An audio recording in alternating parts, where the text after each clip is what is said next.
Kelurahan Grogol Utara merupakan salah satu kelurahan yang terletak di Kecamatan Kebayoran Lama, Jakarta Selatan. Terdiri dari 52.914 penduduk yang heterogen, di mana masyarakat hidup dengan aman, nyaman, tentram, karena terbilang wilayah Grogol Utara masih asri.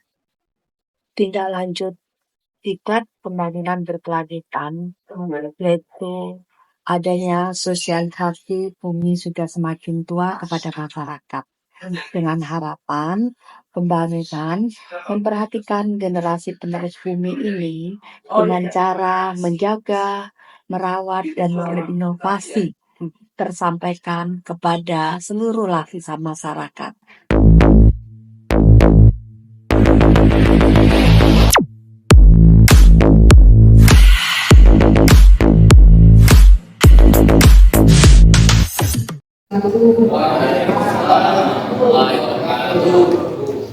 Pertama, mari kita menjaga puji syukur kita kehadiran Allah.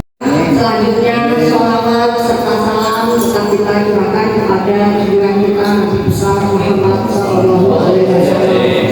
Mudah-mudahan kita tetap mendapatkan syafaatnya hingga akhir hayat nantinya.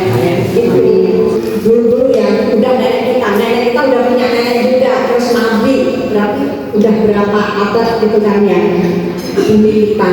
Jadi sesuai judul ini, bumi kita sudah semakin tua.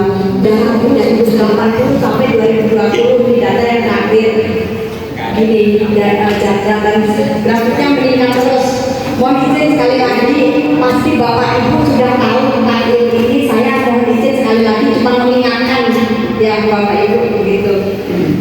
Selanjutnya naik ini peta banjir yang terkini dan ekstrim Afghanistan berhasil termasuk berdasarkan saya menerima mengambil yang saya ambil mana yang perlu saya sharing dibawa untuk saya sampaikan ke wilayah kita gitu.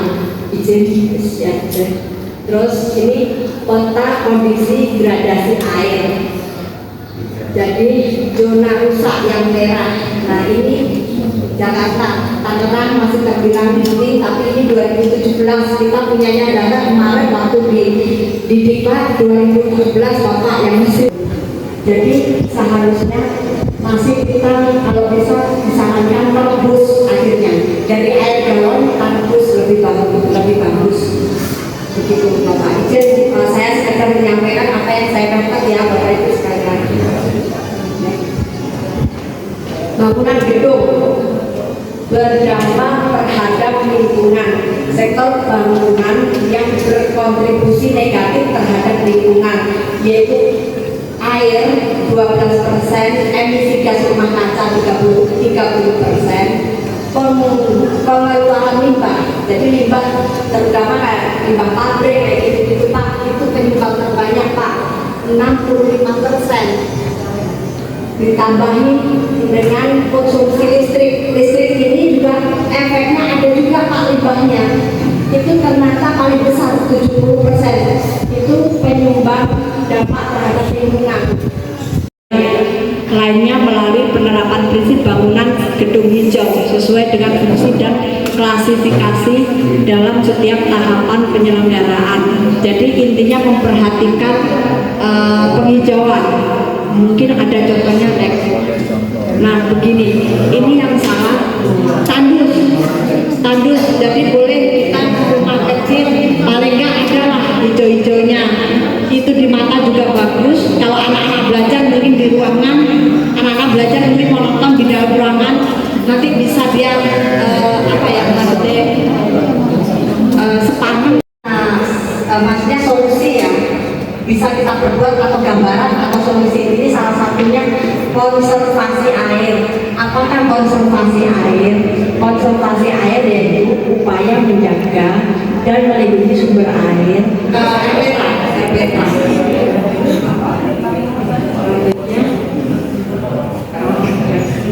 Itu Bapak Ibu sedikit ilmu yang bisa saya sampaikan ke Bapak Ibu sekalian. Mungkin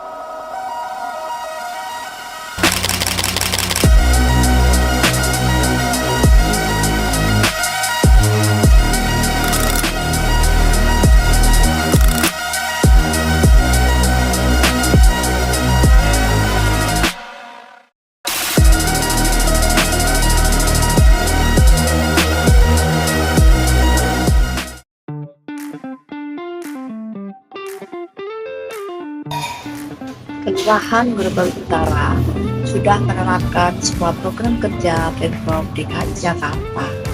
Pilah sampah melalui BPS dan bank sampah sesuai Pergub 77 tahun 2020.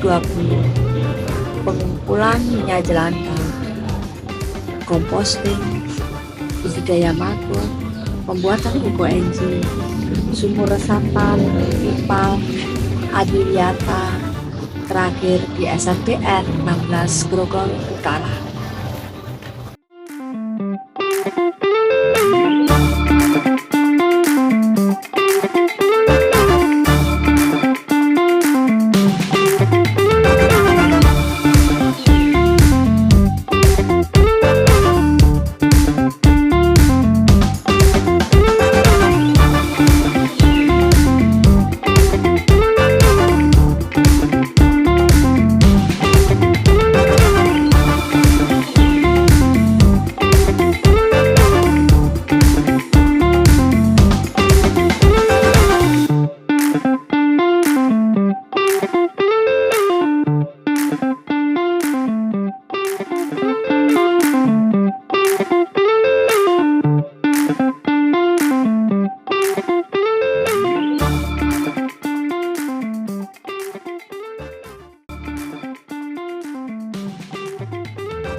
Jadi adiwiata di SMP 16 itu diawali karena kita mengamati lingkungan sekolah kita itu kurang bersih.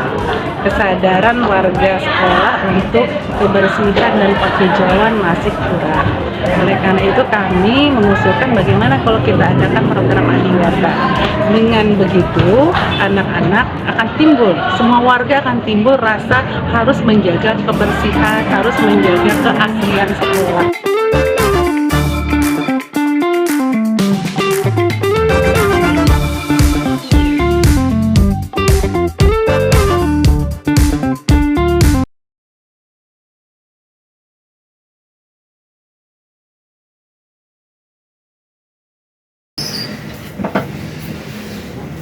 apa kabar Mbak?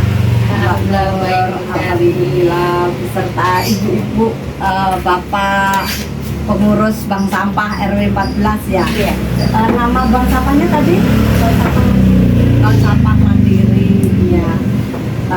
Bank sampah ini berdiri mulai tahun berapa Mbak? Berdiri mulai tahun 2016. 2016 ya, tapi terus ya Terus berjalan, alhamdulillah. Nasabah juga lumayan banyak ya, tapi semenjak COVID ada COVID, nasabah jadi kurang. Oh sempat ini ya, apa anggarannya menurun, sekarang udah mulai hidup kembali kan. Alhamdulillah. Teknis kerjanya bagaimana ini Mbak? Jadi kita nanti setiap penyebar itu per bulannya kita laporan. Pertama kita laporan kelurahan, kegiatan, lalu laporan ke lingkungan. Oh iya, dari hal setelah kegiatan pasti ada laporan berjenjang ya. Maksud ada pengurus kan? Ada pengurusnya. Jadi, Pengurusnya apa aja? Ketua, sekretaris, bendahara. Siap. Terus kalau teknisnya, Jadi, orang datang tiap berapa sekali? kita waktunya? mengadakan bank sampah itu di setiap bulan itu 2 kali. Jadi di Selasa kedua sama Selasa keempat. Oh, Selasa Jadi setiap kedua. penjual itu nasabah bawa sampah dari rumahnya sudah dipilah. Nanti ada berapa kilo kita timbang, kita sesuaikan dengan harga per itemnya. Karena harga per item sampah itu kan beda-beda tergantung jenis barangnya. Iya. Nanti kita masukkan ke laporan tabungan. Jadi nasabah itu bisa langsung ngambil tabungannya saat itu juga atau mau disimpan dulu. Oh gitu. Waktu mereka butuh bisa diambil kapan. Baik, terima kasih Bu Dani. Ya. Saya Awi dari Rumah Alam. menjawab pertanyaan dari Bunda Dari, bagaimana jika bakal di rumah alam bisa membuat eco-gym ya, Bu ya? Menjadi inspirasi. Inspirasi. Ya tentu saja inspirasi utama adalah untuk pelestarian lingkungan. Jadi secara garis besar kita juga banyak mencari tahu bahwa salah satu yang menyebabkan bumi menjadi berat bebannya karena itu ada gas metana. Dan gas metana ini ternyata berasal dari sampah organik ya Bu ya.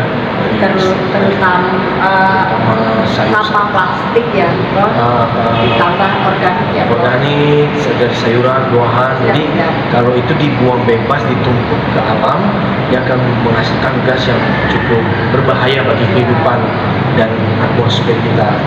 Jadi untuk bisa mencegah ataupun mengurangi dampak itu, maka kita mencari cara Bu, belajar dan ketemulah satu formula yang namanya eco-engine, yang dimana bahan dasarnya salah satunya itu adalah sampah-sampah organik, kulit, buah, sisa-sisa sayuran mentah. Jadi dicari dan dibuat, kemudian berhasillah eco-engine ini yang ada di rumah sekarang. Karena ya, kegunaannya banyak yang ternyata setelah ditelusuri, bisa untuk menjadi penetral udara, maupun digunakan dalam kebutuhan rumah tangga. Jadi bisa untuk obat lantai, bisa untuk cuci piring, campur dengan sabun.